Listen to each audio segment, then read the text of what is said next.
Folks, this is your humble reporter for Borderless Africa. I am here to show you a little glimpse of infrastructure development, which is a little bit in contrast to what we have in Africa, in mostly African nations. Here we have this thing going to be short.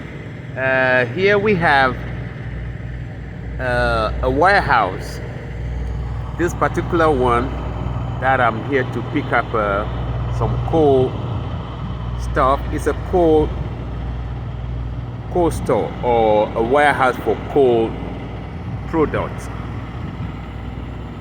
ice cream, whatever, produce, and another one over there, I don't know what it is, but it's also a huge warehouse, and you could see the number of trailers lining up over there, all in their hundreds, to load stuff and distribute across this great nation called America. Okay, and what caught my attention to do this video is the combination of a rail line also in the midst. Okay, that's why I say it's contrast to what we have in Africa. All our rail lines run from the areas of mining straight up to the port. There's nothing in between to distribute goods, to distribute trade in favor of the natives. So that is what caught my attention, that as you have this warehouse over here and you have this coal place over here, the rail line ran across here, so that you may think moving stuff through all these trailers is enough. Hell no. Moving stuff through rail line from this coal warehouse also play a vital role in distribution of goods and moving of goods throughout the railway network across America. So you have the rail, you have the warehouses and the trailers by the highway, and all these trail containers. They pack them by their hundreds. Sometimes you could count over 200 of this in line, pulled by one engine, sometimes even more. So that tells you the volume of trade. You see, the volume of trade that moves on within 24 hours in the life of American merchandising or American commerce. You see, so the GDP is so heavy, the movement of goods and services is so massive, nothing is left behind.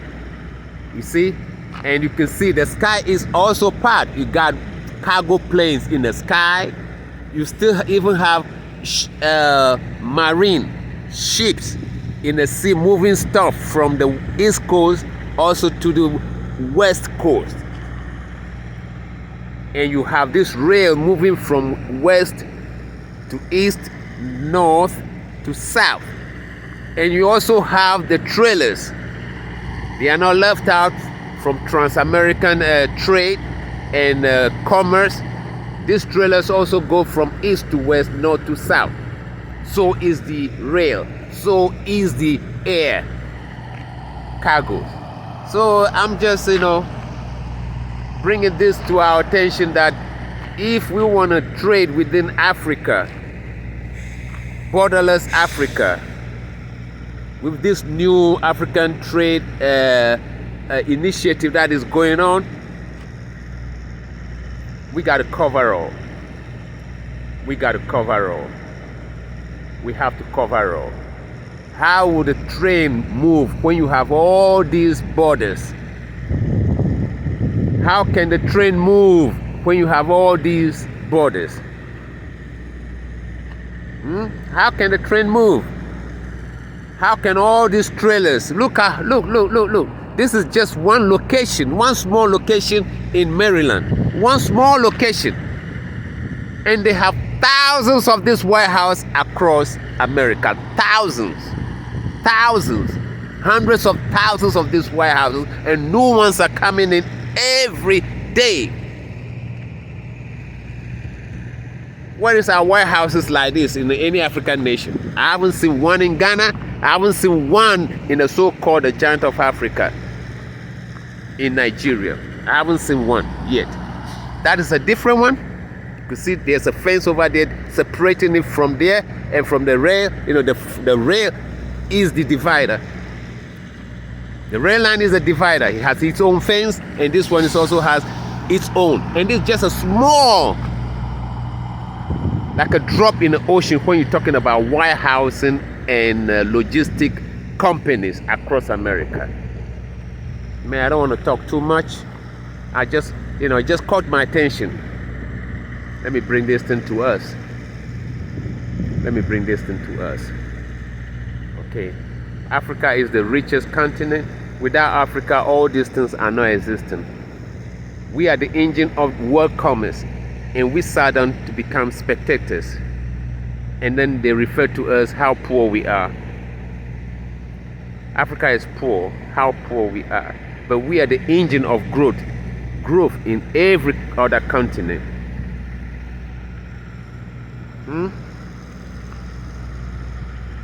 The Jewish people control the jewelry industry, but there is no single mine in the so-called Israel. And with that, they sponsor wars in the Congo. But you cannot say, if you say, oh, you are anti-Semitic, anti-Semitic my food. Chase the money. Chase the money, see where the money ends, and see who is controlling the minds and who is causing confusion. Antwerp in Belgium is the World Diamond Center, and that is where King Leopold hailed. That region. King Leopold is a Flemish Dutch man. So for his country, his city, the port city of where he reigned, being the diamond center of the world, tells you who he is. Is Leopold a Jew who killed over 13 million Congolese and nobody talks about it? Well, I'm just throwing it over there. Just dot and cross the T. Dot your I's and cross the T and see what is being run before us in plain sight. Antwerp being the diamond center, and King Leopold hailed from that region, and he opened up the Congo to mining to the white people, the Jew, the Dutch. There are more Jew in Dutch Netherlands than anywhere else, and Leopold is a Dutch. So just connect the dots. Why he had to allow his poor city of Antwerp to become the diamond center of the world. Is he a Jew? Was he a Jew? Cross your eyes, dot your I's and cross your T's.